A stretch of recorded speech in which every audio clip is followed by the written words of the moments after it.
What's up everybody, hello and welcome to Not Your Average Meta, an MTG Commander channel dedicated to bringing you decks and commanders you wouldn't normally find in your average meta. This week's video is brought to you by our channel sponsors International MTG on TCG Player, as well as Martin from the Hobby Horse. I'd also like to shout out Mythic Tools, the official live counter app of the channel. This is by far the best live counter app available for tracking all your commander games and stats either by yourself or with your favorite playgroup. Available on both iOS and Android. On this week's episode of Not Your Average Meta, I was finally able to make some time to record with my old playgroup back in Roselle. This week's matchup features Eddie of International MTG playing as Rhino barreling Brute from the new Spider-Man set, Chris from Hachimachi MTG trying to reach max speed using Vnwxt of Verbose Toast, Fallgirl playing his most prized $15 deck, Lulu Loyal Hollyphant and Candlekeep Sage, and Eddie's wife Rachel playing her Olivia Crimson Bride deck. Now that we have our fighters, let's step into the Thunderdome and see which deck will come out on top. Turn 1, Rachel plays a swamp while Eddie plays a forest. Chris plays an island before Fog plays an island of his own, paying 1 for a Voyager Staff. Rachel plays a mountain for turn and then pays 2 for a Charcoal Diamond, before Eddie plays his own mountain, also paying 2 to cast a Goo Gardener. Chris plays a second island for turn before passing his turn to Fog, who bounces his own island back to his hand in order to play a tapped Azorius Chantry. Rachel plays a Sulphurous Springs as her lane for turn before she then pays 2 for a Bloodthrone Vampire. She then pays an additional 2 to cast a Rakdos Signet before passing her turn to Eddie, who pays 3 and casts Return from the Wilds before he goes and gets another mountain to put into play tapped. Chris plays a Demolition Field as his lane for turn before he then pays 2 in order to cast his commander Vnwxt, which has him starting his engines. Rachel cuts Eddie's deck and Chris pays an additional 1 for a Mystic Remora. Fog replays his island for turn before he then pays 3 to cast his background Candlekeep Sage. Rachel plays another mountain for turn before she decides to pass, and Eddie casts a Kicked Grow from the Ashes. This then has Eddie continuing to ramp, going to get 2 basic lands to put into play while he passes his turn to Chris. On his upkeep, Chris pays for his Remora trigger and just plays another island. Fog plays his own island for turn before he then pays 4 and casts his commander Lulu, which has him drawing a card off his background when she enters play. He then discards down to hand size and passes to Rachel, who draws for turn. She then pays 3 to cast Read the Bones, which has her scrying 1 card to the top of her library where she puts one on the bottom, before she then draws 2 cards and loses 2 life. Rachel then plays a Swamp for turn and passes to Eddie, who draws and casts a Giant Cinder Maul. He then also tries to cast an Ansreg, which then gets countered by Chris with an Arcane Denial. Chris and Eddie both draw their cards at the beginning of Chris's upkeep before Chris decides not to pay for his Mystic Remora. He then plays an on-curve Temple of the False Gods before he pays 4 mana in order to cast a Solemn Simulacrum. Fog plays another island for turn before he then pays 3 to cast Commander Sphere. He then pays another 2 and casts a Mimic before passing his turn. Rachel plays a Voldaren Estates for her land before she then uses it to help her cast Commander Olivia Crimson Bride. She then uses her Hasty Commander to swing over Eddie for 3 commander damage. Eddie plays a Volatile Fault as his land for turn before he then pays 4 and casts a Circuitous Route. This then has him going into his library to get 2 more lands before he casts another ramp spell, paying 4 for Map the Frontier. Eddie then goes into his library to get another basic land as well as an Arid Archway, which has him bouncing a mountain back to his hand when it enters play. On his end step, Chris pays 2 and flashes in a Fairy Vandal. He then untaps and draws for turn before playing another island. He then pays to cast a Starwinder before going to combat, swinging his Vandal over at Rachel.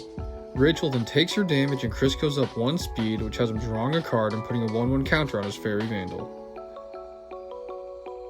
Fog plays another island and then goes to combat, swinging his commander over at Chris, which has him dealing 3 commander damage. Fog then passes to Rachel, who plays another Swamp for turn before she then pays in order to cast a Hellkite Charger. She then goes to combat, swinging her Charger over at Fog, who just decides to take the 4 damage. Eddie untaps with an abundance of lands before he then pays 7 in order to cast Altanok the Thrice Called. He then also pays an additional 5 to cast Ohyr Kozilin Deepest Growth before passing his turn. Chris untaps for turn and draws before casting a Psychosis Crawler. He then also casts a Seal of Removal before going to combat, swinging his Vandal over at Eddie, and in response, Fog cracks his Voyager Staff in order to exile the Psychosis Crawler until end of turn. Eddie then takes his damage and Chris's speed goes up to 3 before he then draws a card and puts another counter on his Fairy Vandal. On his end step, the Psychosis Crawler comes back into play, and Fog uses his Command Sphere to float a white mana before he then cracks it to draw a card. He then uses that mana to help him cast an acrobatic maneuver targeting his commander. This then has his commander leaving play, drawing him a card, return to play, drawing him a card, while he also draws a card off the spell itself. He then plays a plane to his land for turn before he pays 4 to cast OG the Exquisite Blade. This then has him not gaining 2 life, but scrying 2 cards, keeping them on top of his library. Rachel draws and plays a Swamp for turn before paying 7 for a Butcher of Malakir. This then has her going to combat, where she ultimately decides to swing her commander over Chris for 3 commander damage.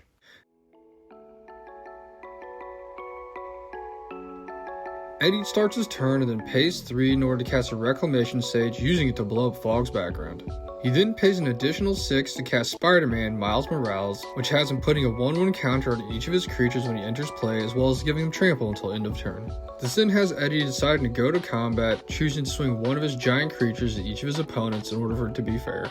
Fogg just takes his damage while Rachel decides to block with her Butcher, and in response, Chris pops his seal to bounce the Butcher back to her hand. Chris also blocks with his Solemn before taking the rest of his damage, and Rachel decides in response to her vampire being bounced, she wants to sack her Hellkite Charger to her other vampire in order to make everybody sacrifice a creature. Rachel then also takes her damage before everyone at the table then sacrifices a creature. Eddie then gets his O'Hare Chasm trigger, which has him putting into play a Sirach Elusive Hunter, as well as a Commercial District, which has him surveilling 1 card into his graveyard. Then, on his end step, Fogg casts Restore the Peace, which has him returning each creature that dealt damage this turn back to Eddie's hand. Chris draws for turn, which has each of his opponents taking 1 damage. He then plays an Island for turn before then paying to cast his commander a second time. Chris then casts a Spark Double, which comes into play as a copy of his Starwinder. Chris then goes to combat, swinging his commander over Eddie for 3 damage, and with the draw trigger on the stack, Rachel casts a Bedevil to try to destroy the Psychosis Crawler. Chris then counters it with a counterspell before it draws 24 cards and makes each of his opponents lose 24 life, making him public enemy number 1. Fogg draws for turn and then goes to combat, once again swinging his commander over Chris for 3 more commander damage.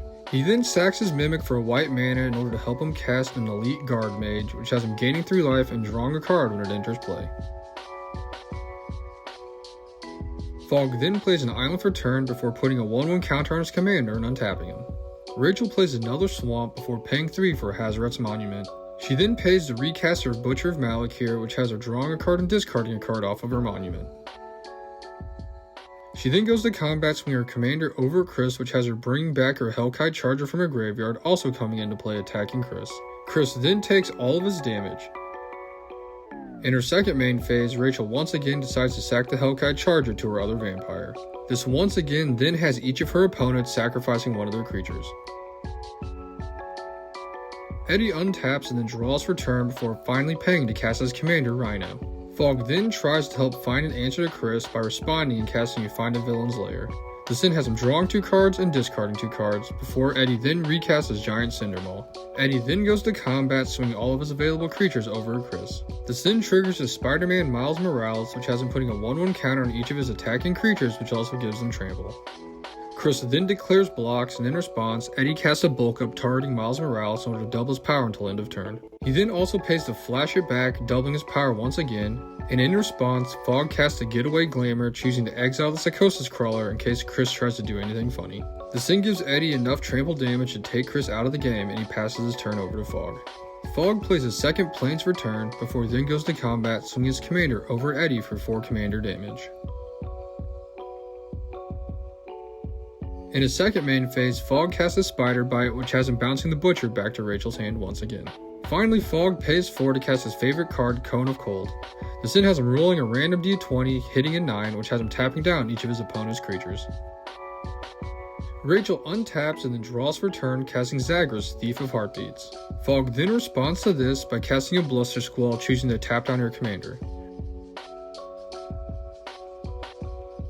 Rachel then remembers that she was supposed to draw and discard a card off her Hazaret's Monument, so she discards the Butcher and draws a card. This then has her drawing into a Grey Merchant of Asphodel that she then casts.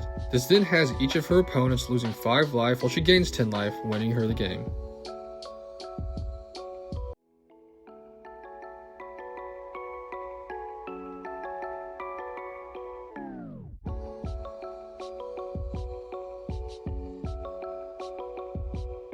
Thanks for watching, and don't forget to like, comment, and subscribe in order to see more games and decks you wouldn't normally see in your average meta.